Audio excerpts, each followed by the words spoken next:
Premature evaluation affects far more people than you might imagine. Picture this, you're with a group of people. Maybe you're in a meeting or you're stood together on the shop floor and you're trying to come up with ideas because you've either got a problem to fix or there's an opportunity that you've spotted. So you pluck up your courage, you take a deep breath, and you share your very best idea. And there's a moment of silence, and you can feel all eyes are on you. And then Pete jumps in and he says, yes, but it's not doubt that kills more dreams than failure. It's those two little words, yes, but. How many times have you had your own yes, but moment? Or maybe you've heard this response instead. We tried that once before and it didn't work. I know I've heard those two phrases so many times in my working life. In fact, in quieter moments, and I do have a few, I like to think, what if famous inventions from the past had had a similar response? Hey Pete, you know this horse-drawn carriage? Well, I've been thinking, what if we could power it without using a horse? Yes, but we tried that once before, Frank, and it didn't work. I love how serious these gentlemen are in this early car. You see, I believe that ideas are like plants. They need time to grow. Recently, I was in the garden with my son. And I have to be honest, he is a very reluctant gardener, but he is very keen on earning pocket money. And I said to him, right, first what I would like you to do is to take this patch of garden and I'd like you to pull up all of the weeds, but make sure you leave all the little seedlings that I sowed the other week.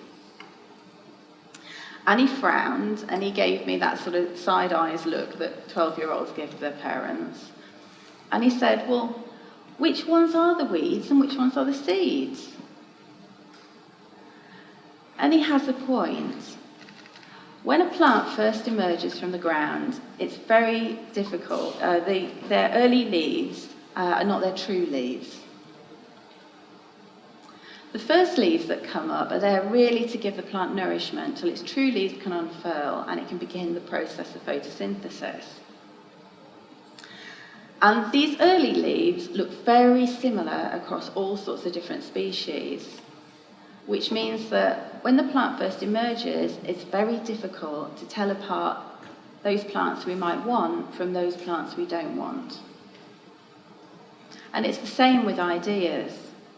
When an idea first emerges, it can be very difficult to tell apart those that we do want from those that we don't. And if we jump in and judge and evaluate ideas too soon, then we risk pulling up by the roots one of those ideas that could have gone on to grow into something wonderful. Take Ruth, for example. Ruth is one of the participants in the 5 years of innovation research that I've been conducting. And she's a very highly skilled engineer. And she shared with me how difficult it was for her to evaluate even her own ideas. She said, most of those I've been passionate about have never made it over the line. Strangely though, those where I've said, well, maybe I should just put this out there, those have been the most successful. Now, I'm not saying that every idea is a great idea. And I'm not saying that we should share every idea that crosses our mind without giving it at least a little bit of thought. But what I am saying is that we should try and quieten down that first instinct to weed out our ideas and those of other people. You may be wondering, why is this so important? Well, I believe we're at a point in history where we've got more opportunity to be creative and innovative than at any other point in time. We've got all of these new and interesting technologies coming through. Everything from artificial intelligence and machine learning to 3D printing, drones, automation, blockchain. The list goes on and on. And at the same time, we've got some major global challenges that we need to come up with new ideas for, and we need new thinking. Everything from creating clean and affordable energy to eradicating poverty and hunger. And if we evaluate ideas too soon, then we might squash some of those ideas that we need. We might never know what's out there, and we might never know what we've lost. But it's not just a global issue, it's also personal. Research by Lee Martin shows that when our ideas are rejected, it has a negative effect on our well-being, especially if we've been encouraged to come up with ideas and then they're still rejected. And that's something I've seen in lots and lots of organisations where they want more creativity and more innovation. So they say, we want ideas, we want more ideas. And then when they get them, they turn around and they say, yeah, but not those ones. And the research by Lee Martin also shows that when we have our ideas rejected, we're much less likely to put forward ideas in the future. And I can understand that. When we put a little seedling of an idea out there into the world, we put a piece of ourselves out there with it. Creativity takes courage. Sharing our ideas takes vulnerability. And if our ideas are rejected, then part of us feels rejected too. So why is it that we jump in and evaluate ideas so quickly? Well, what I can share with you in the time that we've got today is that when we come across an idea, we do not approach it with a completely open mind. The word recognition originally comes from the Latin recognoscere, which means to know again or recall to mind. And when it comes to recognising ideas, what we recall to mind is a bit of a mixed bag. It includes some really useful things like our previous knowledge and experience and rules of thumb that we've developed to help make decisions more easily. But it also includes all of these psychological, social, and economic biases, which means we are more likely to accept some ideas and reject others. Or as Michael, one of my other research participants, said, we've got baggage. Now, Michael works in manufacturing, and he's got a lot of experience with innovation. And this is what he said to me. When somebody says, how do you do this? You say, well, you do it like that. And when they come back and say, well, how about this?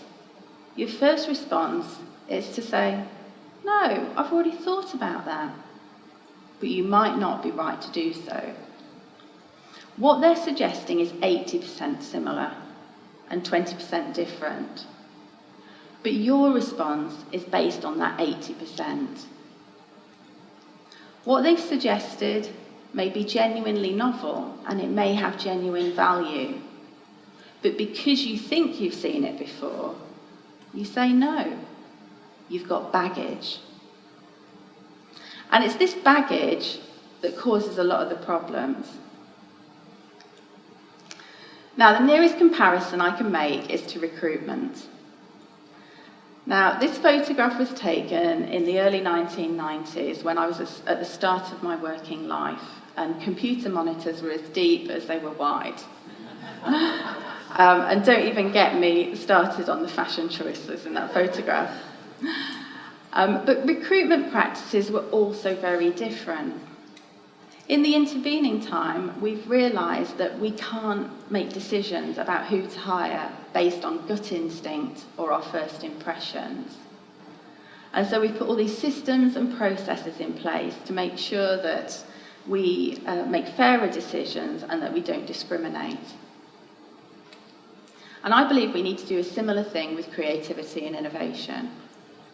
We need to stop jumping in and evaluating things based on first impressions and gut instinct. Now, I am an idealist and I would like to change the world.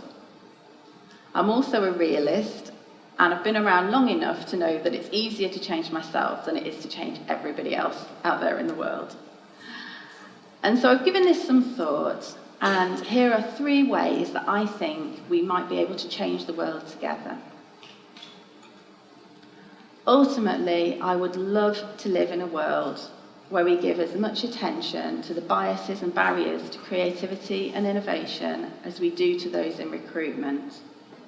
We need more organisations to consciously consider how they evaluate ideas. As researcher Jennifer Muller says, we don't need to generate more ideas. We need a better way to embrace them. We can all decide to change the culture wherever we find ourselves. Even imperfect progress is better than no progress at all. We can spot when we're holding back on our ideas and not sharing them. We can pay attention to when our ideas and those of other people have been shut down prematurely. And we can notice those people who stay silent and try and create an environment where they feel confident to share their ideas. And finally, we can each commit to not evaluating ideas prematurely. We can take our inspiration from improvised comedy. Karen Hoff says that when a group of actors come onto the stage with no script or props or costume, they have to create a show without having the faintest idea where it might go. And the reason that improvised comedy works is that those actors trust the people around them, that they will listen to their ideas and build on them. If somebody says, "I'm a sunflower," somebody else will jump in and say, "Yes, and I'm a watering can." Nobody will say, "Yes, but we tried that once before and it didn't work." And I believe we can choose not to either. Thank you.